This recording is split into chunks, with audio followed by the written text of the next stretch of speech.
एक आदमी की मौत हो गई और उसे अपने कर्मों के कारण नरक की प्राप्ति हुई। उसने वहां जाकर देखा कि हर देश के लिए अलग अलग नरक है।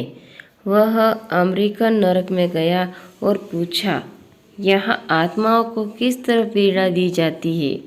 उससे बताया गया, पहले तो वे आपको बिजली की कुर्सी पर 1 घंटा बैठाकर करंट लगाते हैं, फिर आपके तीखे कीलों वाले बिस्तर पर नंगे बदन घंटे भर सुलाते हैं। फिर अमेरिकन राक्षस आता है जो दिन भर आपको चाबुक से कोड़े लगाता है। उस आदमी को यह सारा सिलसिला पसंद नहीं आया और वह आगे बढ़ गया। उसने आगे जाकर जर्मनी, जापानी, ऑस्ट्रेलियाई इत्यादि तमाम देशों के नरक देख डाले।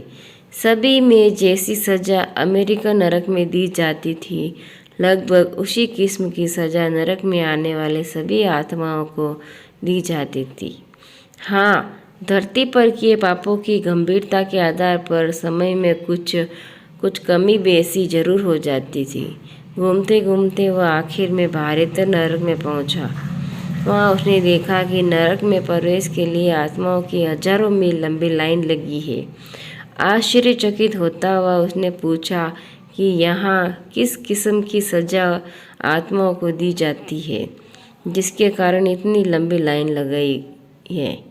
उससे बताया गया कि पहले तो वे आपको बिजली की कुर्सी पर 1 घंटा बैठाकर करंट लगाते हैं, फिर आपको तीखे कीलों वाले बिस्तर पर नंगे बदन घंटे भर सुलाते हैं, फिर भारतीय राक्षस आता है जो दिन भर आपको चाबुक के कोड़े लगाता है। उसे और ज़्यादा आश्चर्य हुआ और फिर पूछा, पर ऐसी ही सज़ा है तो अमेरिकन और तमाम अन्य देशों के नरकों में भी है। वहाँ तो अंदर जाने वालों की ऐसी भीड़ नहीं दिखी।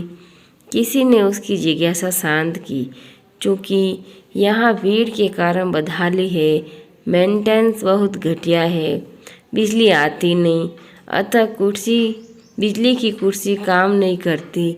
बिस्तर से किलों को लोग चोरी करके ले जा चुके हैं और कोड़े लगाने वाले भारतीय राक्षस भारतीय शासकीय सेवा में रह चुके हैं, जो आते तो हैं परंतु हाजिरी रजिस्टर में अपनी उपस्थिति दर्ज कराकर कैंटीन में चले जाते हैं।